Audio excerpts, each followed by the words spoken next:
So I'm going to get a little serious here because I think we can all agree that this has been a rough week in an already rough election. This week has been particularly interesting for me personally because it has been a week of profound contrast. See, on Tuesday at the White House, we celebrated the International Day of the Girl and Let Girls Learn. And it was a wonderful celebration. It was the last event that I'm going to be doing as First Lady for Let Girls Learn. And I had the pleasure of spending hours talking to some of the most amazing young women you will ever meet, young girls here in the US and all around the world. And we talked about their hopes and their dreams. We talked about their aspirations. See, because many of these girls have faced unthinkable obstacles just to attend school, jeopardizing their personal safety, their freedom, risking the rejection of their families and communities. So I thought it would be important to remind these young women how valuable and precious they are. I wanted them to understand that the measure of any society is how it treats its women and girls.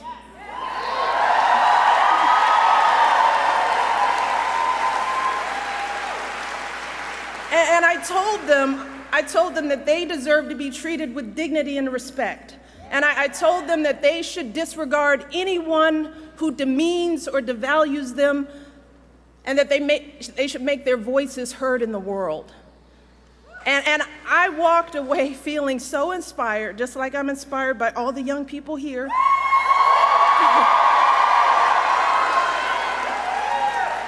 And I was so uplifted by these girls. That was Tuesday. And now here I am, out on the campaign trail in an election where we have consistently been hearing hurtful, hateful language about women. Language that has been painful for so many of us, not just as women, but as parents trying to protect our children and raise them to be caring, respectful adults. And as citizens who think that our nation's leaders should meet basic standards of human decency.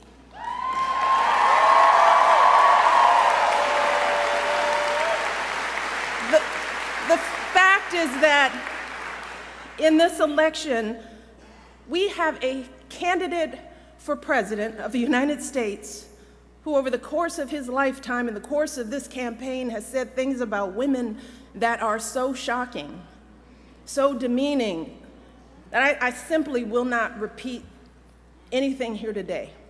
And last week, we saw this candidate actually bragging about sexually assaulting women. And I can't believe that I'm saying that a candidate for president of the United States has bragged about sexually assaulting women. And I have to tell you that I can't stop thinking about this. It has shaken me to my core in a way that I couldn't have predicted. So while I'd love nothing more than to pretend like this isn't happening and to come out here and do my normal campaign speech, it would be dishonest and disingenuous to me to just move on to the next thing like this was all just a bad dream. This is not something that we can ignore. It's not something we can just sweep under the rug as just another disturbing footnote in a sad election season.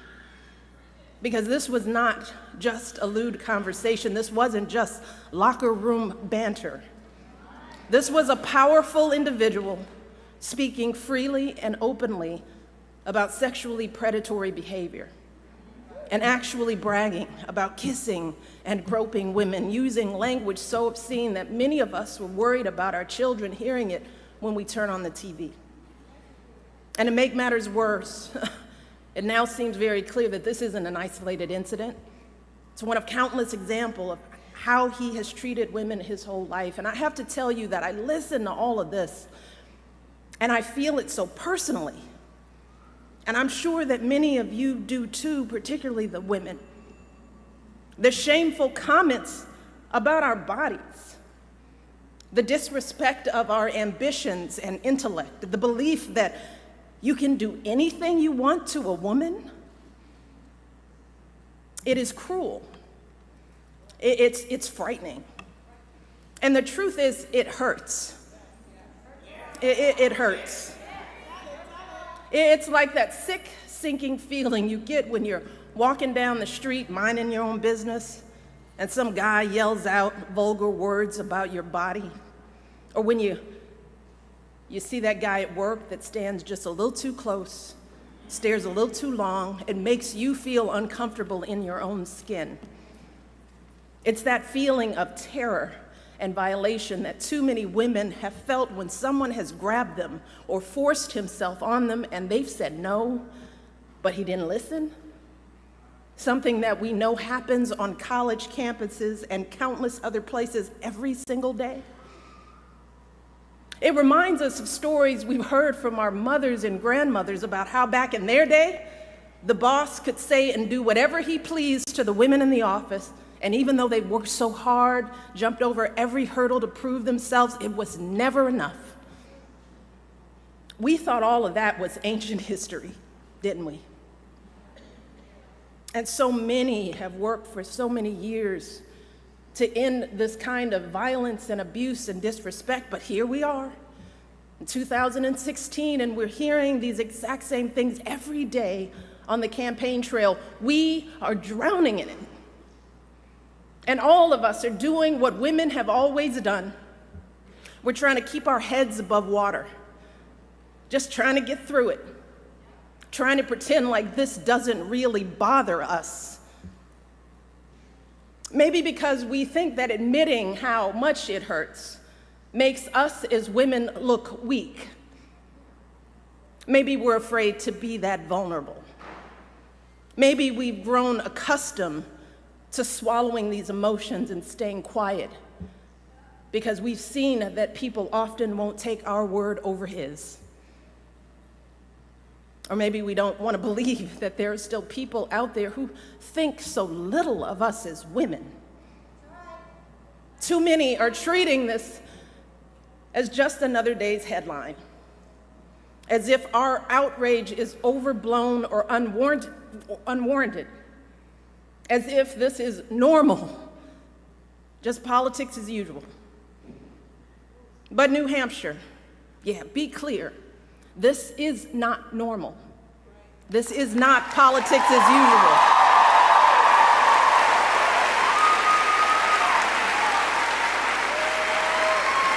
This is disgraceful.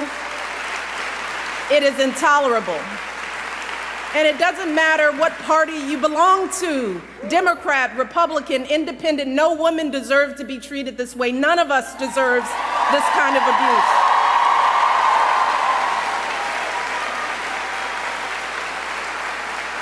And I know it's a campaign, but this isn't about politics. It's about basic human decency. It's about right and wrong. And we simply cannot endure this or expose our children to this any longer, not for another minute, and let alone for 4 years. Now is the time for all of us to stand up and say, enough is enough.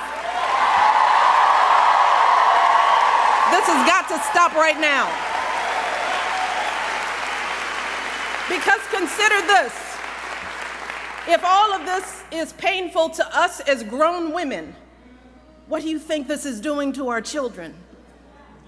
What messages are our little girls hearing about who they should look like, how they should act? What lessons are they learning about their value as professionals, as human beings, about their dreams and aspirations?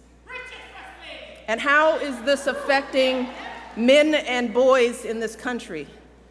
Because I can tell you that the men in my life do not talk about women like this, and I know that my family is not unusual.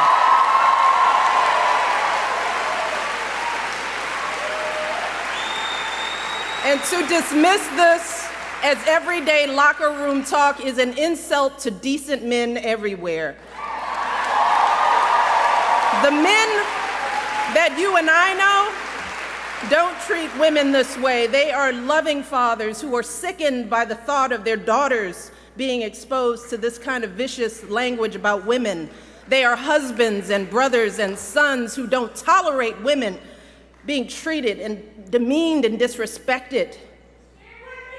And like us, these men are worried about the impact this election is having on our boys who are looking for role models of what it means to be a man.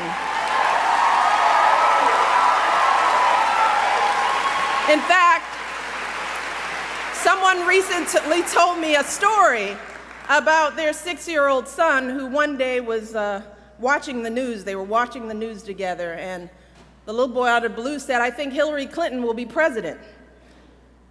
And his mom said, "Well, why do you say that?" And this little 6-year-old said, "Because the other guy called someone a piggy." And he said, "You cannot be president if you call someone a piggy." So even a 6-year-old knows better. A 6-year-old knows that this is not how adults behave. This is not how decent human beings behave. And this is certainly not how someone who wants to be president of the United States behaves.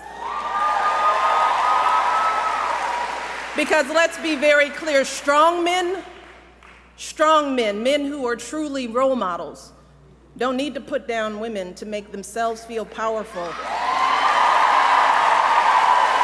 People who are truly strong lift others up. People who are truly powerful bring others together. And that is what we need in our next president. We need someone who is a uniting force in this country. We need someone who will heal the wounds that divide us.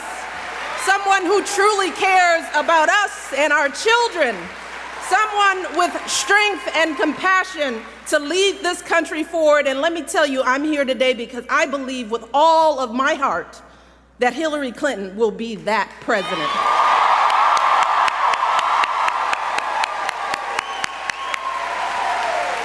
See, we know that Hillary's the right person for the job because we've seen her character and commitment, not just in this campaign, but over the course of her entire life. The fact is that Hillary embodies so many of the values that we try so hard to teach our young people. We tell our young people, work hard in school, get a good education. We encourage them to use that education to help others, which is exactly what Hillary did with her college and law degrees, advocating for kids with disabilities, fighting for children's health care as First Lady, affordable child care in the Senate. We teach our kids the value of being a team player, which is what Hillary exemplified when she lost the 2008 election and actually agreed to work for her opponent as our Secretary of State, earning sky-high approval ratings, serving her country once again. We also teach our kids that you don't take shortcuts in life, and you strive for meaningful success in whatever job you do. Well, Hillary has been a lawyer, a law professor, First Lady of Arkansas, First Lady of the United States, a U.S. Senator, Secretary of State, and she has been successful in every role, gaining more experience and exposure to the presidency than any candidate in our lifetime. More than Barack, more than Bill, and yes, she happens to be a woman.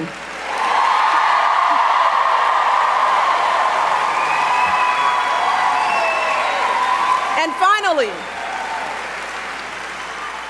we teach our kids that when you hit challenges in life, you don't give up, you stick with it. Well, during her 4 years as Secretary of State alone, Hillary's faced her share of challenges. She's traveled to 112 countries, negotiated a ceasefire, a peace agreement, a release of dissidents. She spent 11 hours testifying before a congressional committee. We know that when things get tough, Hillary doesn't complain. She doesn't blame others. She doesn't abandon ship for something easier. No, Hillary Clinton has never quit on anything in her life. So So, in Hillary, we have a candidate who has dedicated her life to public service, someone who has waited her turn and helped out while waiting.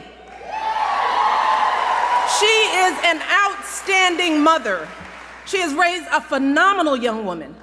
She is a loving, loyal wife. She's a devoted daughter who cared for her mother until her final days. And if any of us had raised a daughter like Hillary Clinton, we would be so proud. We would be proud. And regardless of who her opponent might be, no one could be more qualified for this job than Hillary, no one. And in this election, if we turn away from her, if we just stand by and allow her opponent to be elected, then what are we teaching our children about the values they should hold, about the kind of life they should lead? What are we saying? In our hearts, we all know that if we let Hillary's opponent win this election, then we are sending a clear message to our kids that everything they're seeing and hearing is perfectly okay. We are validating it. We are endorsing it. We're telling our sons that it's okay to humiliate women. We're telling our daughters that this is how they deserve to be treated. We're telling all our kids that bigotry and bullying are perfectly acceptable in the leader of their country. Is that what we want for our children? And remember, we won't just be setting a bad example for our kids, but for our entire world.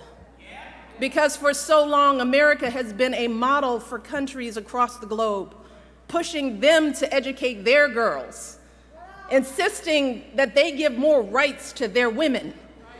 But if we have a president who routinely degrades women, who brags about sexually assaulting women, then how can we maintain our moral authority in the world? How can we continue to be a beacon of freedom and justice and human dignity? Well, fortunately, New Hampshire, here's the beauty. We have everything we need to stop this madness. You see, while our mothers and grandmothers were often powerless to change their circumstances, today, we as women have all the power we need to determine the outcome of this election.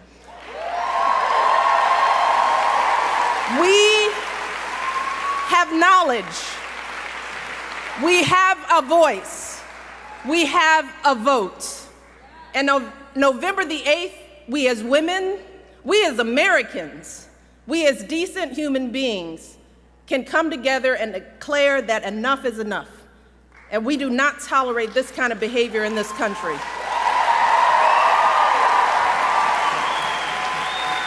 Remember this. In 2012, women's votes were the difference between Barack winning and losing in key swing states, including right here in New Hampshire. So, for anyone who might be thinking that your one vote doesn't really matter, or that one person can't really make a difference, consider this.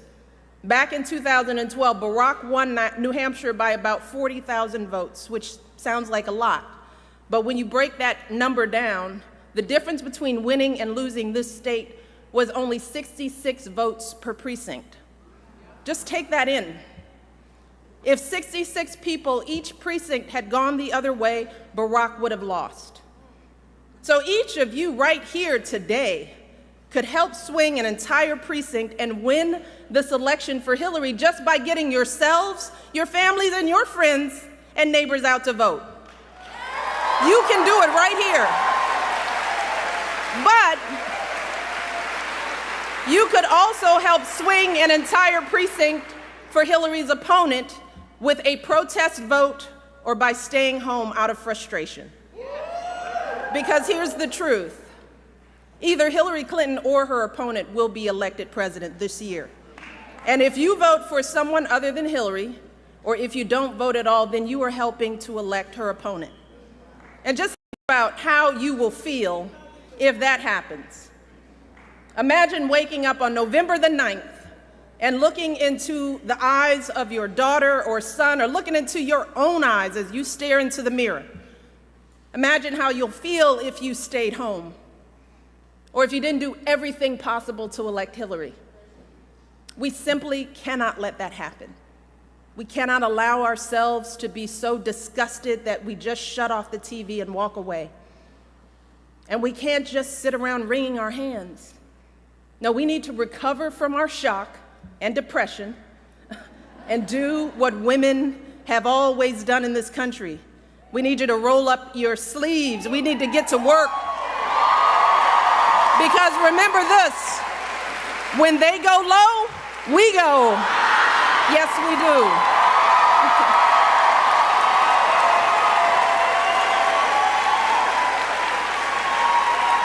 And voting ourselves is a great start, but we also have to step up and start organizing.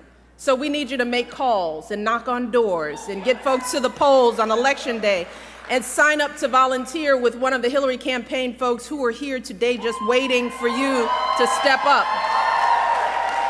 And young people and not so young people, get on social media. Share your own story of why this election matters, why it should matter for all people of conscience in this country. There is so much at stake in this election.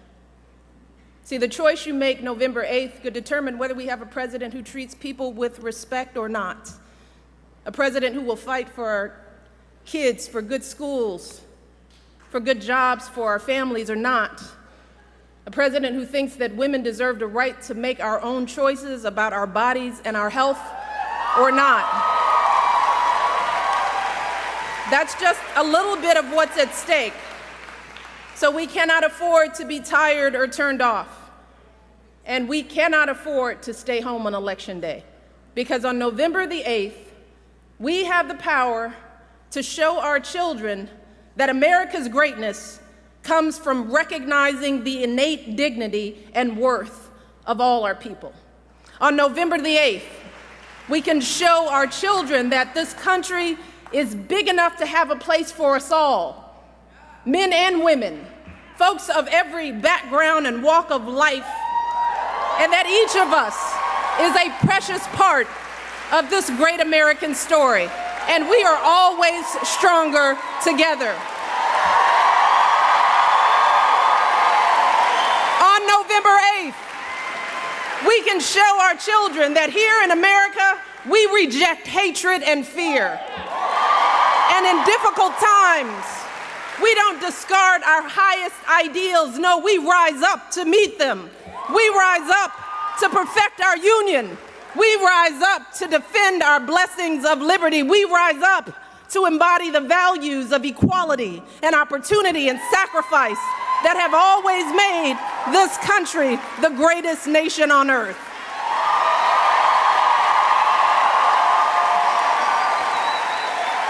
That is who we are. And don't ever let anyone tell you differently. Hope is important. Hope is important for our young people. And we deserve a president who can see those truths in us. A president who can bring us together and bring out the very best in us. Hillary Clinton will be that president. So for the next 26 days, we need to do everything we can to help her and Tim Kaine win this election. I know I'm going to be doing it. Are you with me? Are you all with me? You ready to roll up your sleeves?